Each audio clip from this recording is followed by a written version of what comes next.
In the vast expanse of the galaxy, where stars burned like distant lanterns and planets floated like jewels in an endless void, humanity remained a mystery. To some civilizations, humans were seen as unpredictable savages. To others, they were brilliant innovators whose minds worked in ways no alien species could fully comprehend. But one thing was certain: humans were rare. After Earth's destruction centuries ago, only a handful survived, scattered across the stars. Captain Lyra Valen stood on the bridge of her sleek warship, the Obsidian Blade *, staring at the glowing holographic map that hovered before her. Her sharp golden eyes scanned the coordinates of their next target, a human fugitive named Elias Kane. He was dangerous, or so the Galactic Council claimed. They had issued the richest bounty in history for his capture: control over a newly discovered planet rich with resources capable of fueling entire empires for decades. It was an offer no commander could refuse. But Lyra wasn't just any commander. She was the youngest and most decorated leader in the Kalian Empire's fleet, known for her precision, intelligence, and unyielding ambition. Still, as she studied the intel on Elias Kane, something about this mission gnawed at her. Why would the Council offer such an extravagant price for a single human? What made him so valuable? Her second-in-command, Zern, approached her with a datapad in hand. "Commander," he said, his voice deep and gravelly, "we've traced his last known location to an abandoned space station near the Andrax Belt. Shall we move in?" Lyra nodded without hesitation. "Set course. I want every scanner online. If he's there, we'll find him." As the Obsidian Blade * glided through the asteroid field, its engines humming softly, Lyra felt a strange unease creeping into her thoughts. This hunt felt different. Most bounties were straightforward: capture the criminal, collect the reward. But Elias Kane wasn't just another outlaw. Rumors swirled about him. Some said he was a former diplomat who had uncovered secrets too dangerous to ignore. Others whispered that he possessed technology or knowledge that could tip the balance of power in the galaxy. When they reached the derelict space station, Lyra led a team aboard. The air inside was cold and stale, filled with the eerie silence of abandonment. As they moved cautiously through dimly lit corridors, signs of recent activity became clear: scuffed floors, discarded ration packs, and faint traces of heat signatures on thermal scanners. Whoever had been here hadn't left long ago. Suddenly, a loud clang echoed from deeper within the station. Lyra signaled for her team to fan out, her pulse quickening. They followed the sound to a large chamber filled with broken machinery. At first glance, it seemed empty, but then a shadow darted past them. Before anyone could react, a small explosive device detonated harmlessly against the wall, forcing the team to take cover. "Stay sharp," Lyra barked, gripping her blaster tightly. From the shadows stepped a figure clad in tattered clothes, his face partially obscured by a hood. His piercing blue eyes locked onto Lyra's, and for a moment, time seemed to freeze. This was Elias Kane. "You're persistent," he said, his voice calm yet laced with mockery. "But you're chasing the wrong enemy." Before Lyra could respond, Elias activated a portable EMP device, disabling their weapons and communications. With lightning speed, he disappeared into the labyrinthine station, leaving Lyra and her team stunned. Back on the ship, Lyra replayed the encounter in her mind. There was something about Elias, his confidence, his defiance, that intrigued her. He wasn't afraid of her, nor did he seem motivated by greed or revenge. Who was he really? And why did she feel more drawn to him with each passing moment? Little did she know, this chase would change everything for both of them. Elias Kane was not easy to catch. Lyra quickly realized that this human fugitive was unlike anyone she had ever pursued. He wasn't reckless or desperate. Instead, he moved with calculated precision, always staying one step ahead of her crew. Every time they closed in on him, Elias slipped through their grasp like smoke in the wind. After escaping from the abandoned space station, Elias vanished into the vastness of the galaxy. Lyra and her team scoured star charts, searching for any clue about his next destination. They followed leads to crumbling outposts, shadowy black markets, and even a derelict mining colony, where rumors suggested Elias had traded stolen tech for fuel. But each trail ended in frustration. It was as if Elias knew exactly how far ahead of them he needed to stay. Lyra's frustration grew with every failed attempt. She spent hours poring over data logs, analyzing patterns in his movements. Slowly, she began to see glimpses of his strategy. Elias wasn't running blindly. He was leading them somewhere. The question was, why? One evening, while the obsidian blade orbited a desolate moon covered in jagged cliffs and swirling dust storms, Zern approached Lyra with new information. "Commander," he said, holding up a damaged surveillance drone they'd recovered nearby, "we found traces of someone tampering with our systems. Look at this." On the drone's memory chip, they discovered a brief recording. In it, Elias stood against a backdrop of stars, his face calm but resolute. "You're chasing the wrong enemy," he repeated, his voice echoing eerily. Then came a warning. "If you keep following me, you'll end up regretting it." Zern frowned. "He's taunting us. Should we ignore him?" Lyra shook her head firmly. "No. There's something more to this. He wouldn't waste energy sending messages unless he wanted us to know something." Her instincts proved right when they tracked Elias to a remote asteroid field known as the Veil, a treacherous maze of spinning rocks and electromagnetic interference. Piloting through the Veil required skill, and Lyra took the controls herself, guiding the obsidian blade carefully between massive boulders. Inside the asteroid field, they finally caught sight of Elias's ship, a small battered vessel barely able to keep itself together. Lyra ordered her crew to disable its engines, but Elias anticipated their move. Using clever decoys and makeshift traps, he lured them deeper into the Veil until both ships were surrounded by chaos. Rocks collided violently around them, forcing Lyra's crew to focus on survival rather than pursuit. When the dust settled, Elias transmitted another message directly to the obsidian blade. His voice crackled over the comms system. "I don't want to fight you, Commander Valen. You think I'm your target, but the real threat is closer." The transmission ended abruptly, leaving Lyra staring at the comms screen with a mix of anger and unease. Elias's words echoed in her mind. Asterisk, "The real threat is closer than you think." Asterisk, what did he mean? Was it another one of his tricks, or was there truth behind his cryptic warning? For the first time since the hunt began, doubt crept into her thoughts. Back aboard Asterisk, the obsidian blade Asterisk, Lyra ordered her crew to stand down temporarily. She needed answers, not just about Elias, but about the mission itself. The Galactic Council had offered an unprecedented bounty for his capture, yet details about why he was so valuable remained frustratingly vague. Something didn't add up. Determined to uncover the truth, Lyra accessed classified files stored in the ship's database. She hacked into restricted channels using her high-level clearance, piecing together fragments of information that weren't meant for her eyes. What she found shocked her. According to encrypted reports, Elias Kane wasn't just a fugitive. He was once a trusted diplomat who worked closely with the Council. He had been part of negotiations to unite warring factions across the galaxy. But then, everything changed. Records showed that Elias suddenly disappeared after exposing a secret project called Eclipse Protocol. Curiosity burned within Lyra. What was Eclipse Protocol? And why would the Council go to such lengths to silence someone like Elias? Her instincts told her this wasn't just about capturing a rogue human. It was about protecting something far more sinister. Her investigation took a dramatic turn when Elias contacted her again. This time, his tone was different, calmer, almost pleading. "Commander," he said over the comms, "if you want to understand what's really going on, meet me on Eridanus 7. Come alone."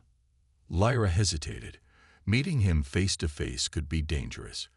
but it might also give her the answers she desperately sought. Against protocol, and against Zern's protests, she decided to take the risk.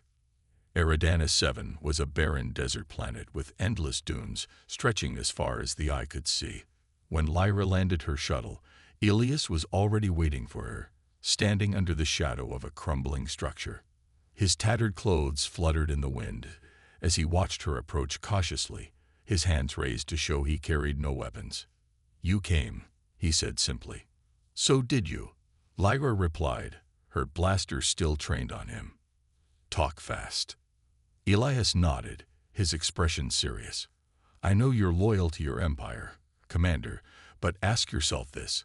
Has the Council ever given you orders without explaining why? Have they ever asked you to do things that felt wrong?"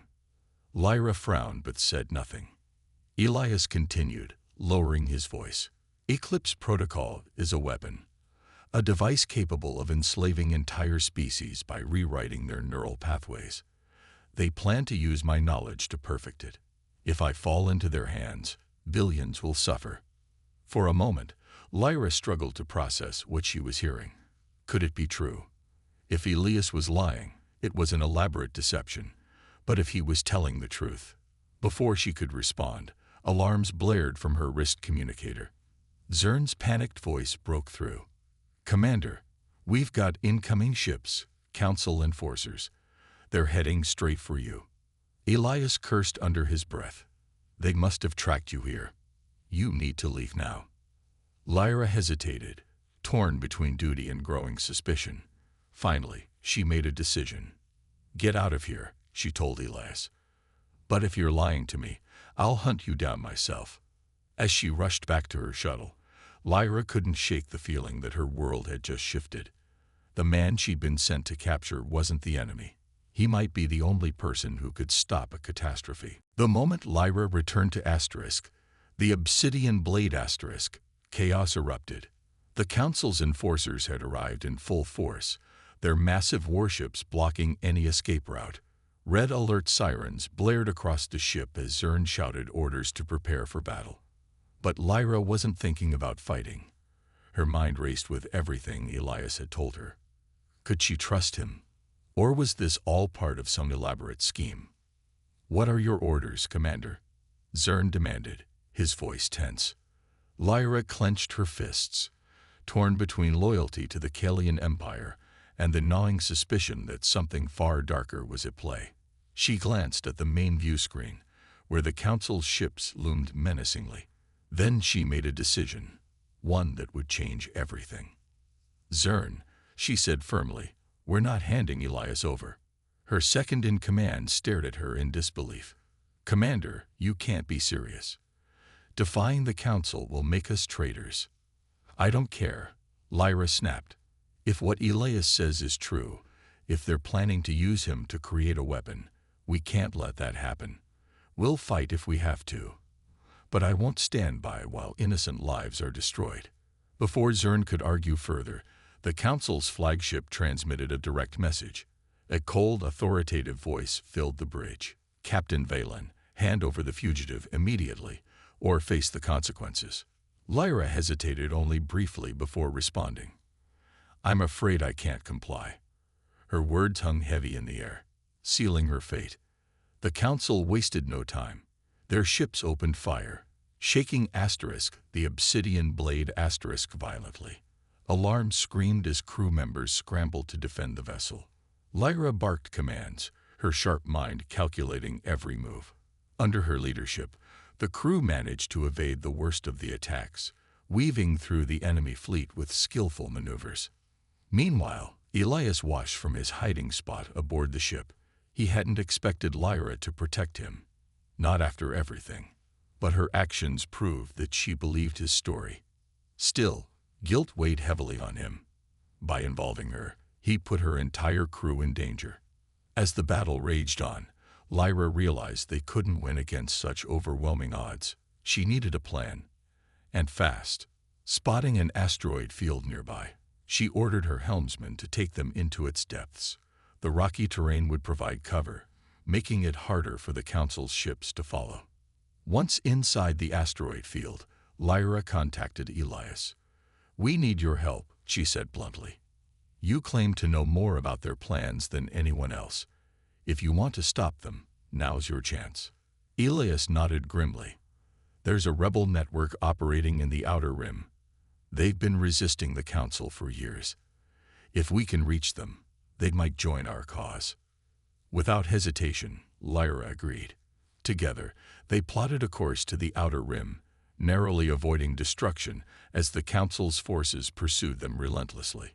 Along the way, tensions simmered among the crew. Some supported Lyra's defiance, inspired by her bravery. Others questioned whether she had gone too far. Despite the growing unrest, Lyra found herself relying more and more on Elias. His knowledge of alien cultures and his quick thinking proved invaluable during their escape. In quiet moments, they began to share stories of lost worlds, shattered dreams, and the hope for something better. For the first time in years, Lyra felt a connection that went beyond duty or ambition. When they finally reached the rebels' hidden base, a sprawling underground settlement on a remote moon, Lyra and Elias stood side by side, ready to plead their case. As they stepped forward, surrounded by wary but curious faces, one thing became clear: their alliance had only just begun. But the road ahead would test them in ways neither could imagine. The Vailith warships loomed closer, their sleek forms cutting through the darkness of space like predators stalking prey. Inside Dr. Lyra's modest vessel, tension crackled in the air. Xerath stood by the viewport, her glowing skin dimmed with worry as she watched her brother's fleet advance. Kale paced behind her, gripping the metal pipe tightly, his knuckles white. "We can't fight them," Xerath said finally, breaking the silence. "Even if we tried, Lyra's ship isn't equipped for combat. And surrendering isn't an option either." Kale shot back, his voice sharp with frustration.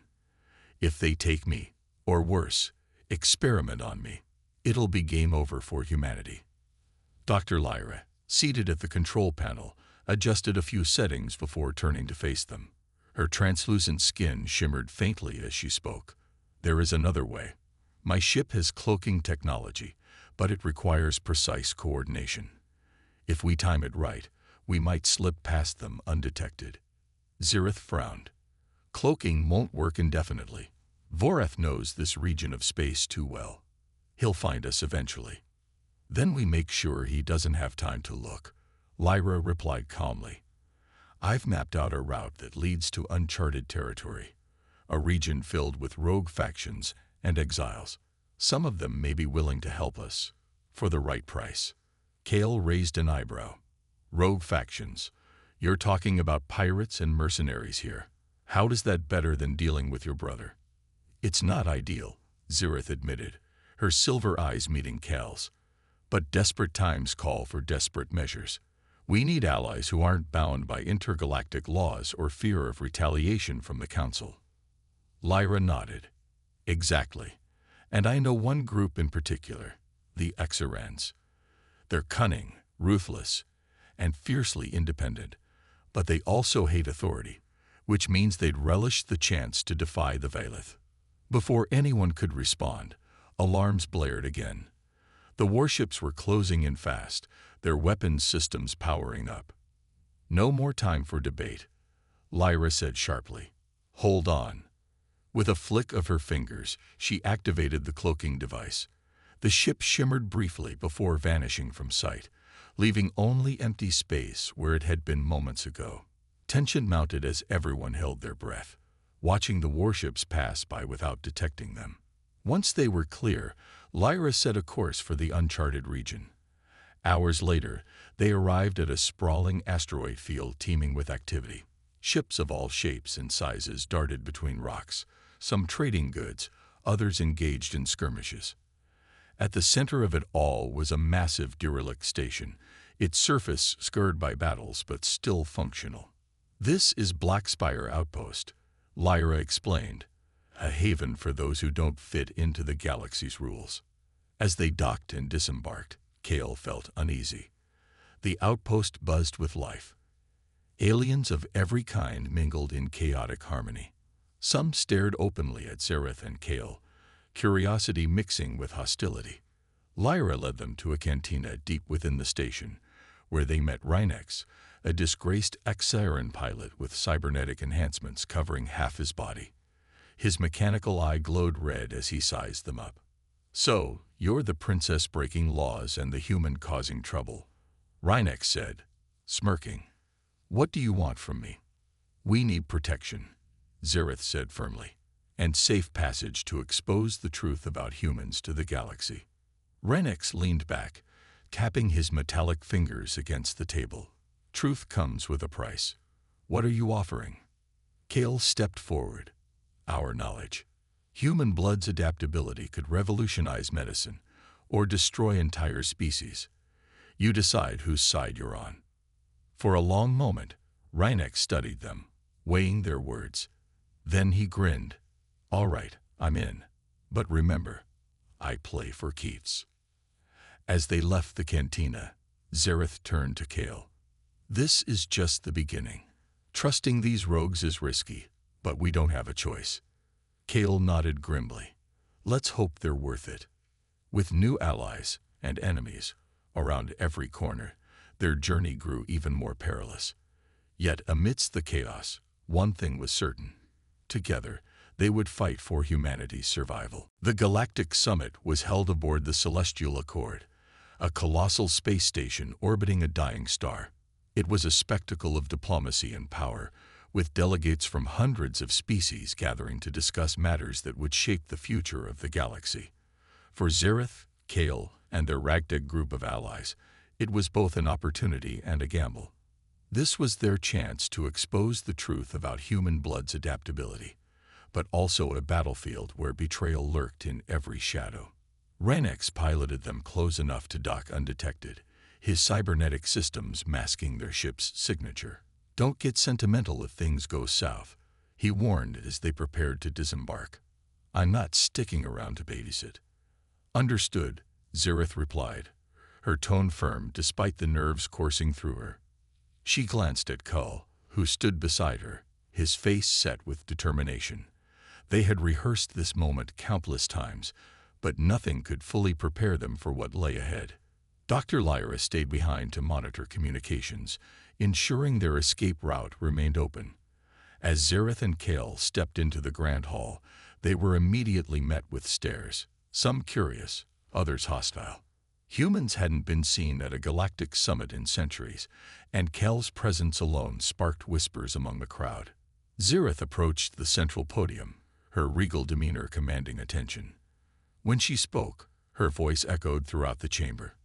"Esteemed delegates, I stand before you today, not just as Princess Zareth of the Vailith, but as someone seeking truth over fear. Humanity has been condemned without understanding, labeled dangerous because of a biological defense mechanism they did not choose." She paused, letting her words sink in. Then, with a nod to Kale, holographic projections filled the room. Images of Earth's devastation, data on human adaptability, and evidence showing how alien pathogens have forced humanity's evolution. The room erupted into murmurs, some outrage, others intrigued. Before Zareth could continue, the doors burst open. Prince Voreth entered flanked by armed guards, his expression thunderous. "Enough of these lies," he bellowed. "This so-called defense mechanism makes humans weapons. If left unchecked, they will destabilize the galaxy." Chaos erupted. Delegates shouted over one another, while Voreth signaled his troops to seize Kale. But Zareth was ready. Through their psychic bond, she amplified Kal's emotions, channeling his resilience and strength into herself. Her body glowed brighter than ever, and with a wave of her hand, she unleashed a pulse of energy that temporarily disabled the guards' weapons. Kale sprang into action, grabbing a fallen guard's stunned baton and holding his ground. Rhynex appeared moments later, firing precision shots from his modified blaster to create a diversion. Together, they fought their way toward the exit, the delegates scattering in panic. As they reached the docking bay, Voreth confronted them personally. You think running solves anything. He spat, his eyes locked on Zereth. You've betrayed your people for him. He is my people now, Zereth shot back, her voice unwavering. And I won't let you destroy either of us. With no time to argue further, Rhynex fired a final blast, collapsing part of the ceiling to block Voreth's path. The team boarded their ship and launched into space, narrowly escaping the pursuing fleet. Back aboard Lyra's vessel, Kale collapsed onto a seat, exhausted but alive. Did we even make a difference? He asked bitterly. Yes, Zereth said softly. We planted doubt. That's all we needed to do, for now. Their fight wasn't over, but amidst the chaos, hope flickered like a distant star. The battle at the summit had left scars, both visible and invisible. Zereth's once pristine robes were singed, her luminous skin dulled by exhaustion. Cal bore bruises from the fight, his knuckles raw from gripping the stun baton too tightly.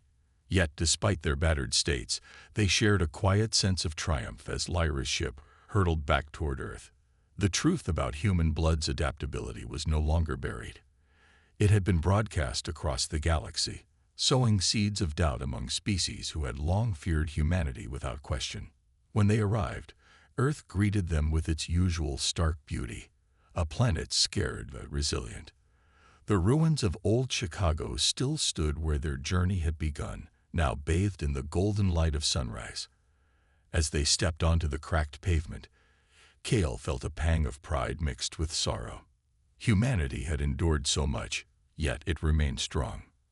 Dr. Lyra stayed behind to help develop a solution for neutralizing the lethal effects of human blood.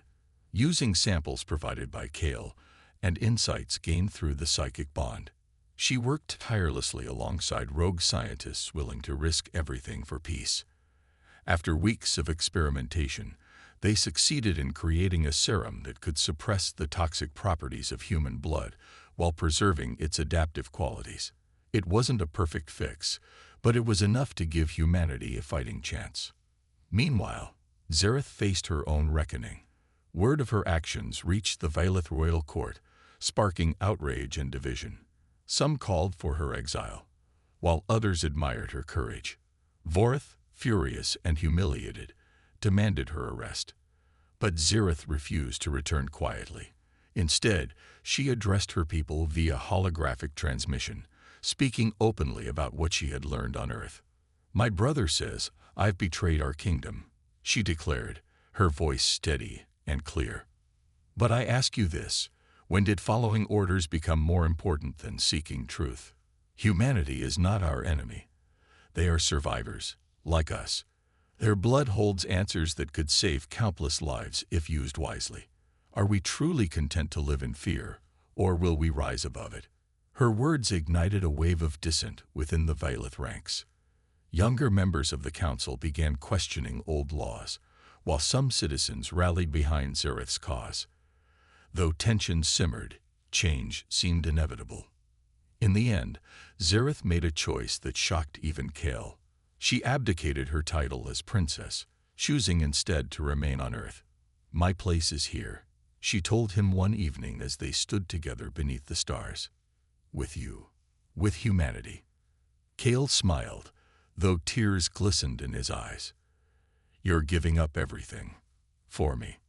"For all of us," Zereth corrected gently. "We can build bridges between worlds, starting here." As months passed, Earth became a beacon of cautious diplomacy. Rogue factions brought resources, and some alien species even offered aid in rebuilding efforts. Humanity's quarantine lifted slowly, replaced by guarded cooperation. The road ahead would be difficult, but hope burned brighter than ever. One night, as Zereth and Kale walked hand in hand along the shoreline of a newly restored lake, he stopped and turned to her. "Do you ever regret it, leaving your world behind?" Zereth shook her head, her silver eyes reflecting the moonlight. "No, because sometimes breaking ties is how you create something stronger." And as they stood there, two souls bound by trust and sacrifice, the galaxy watched and waited for what might come next.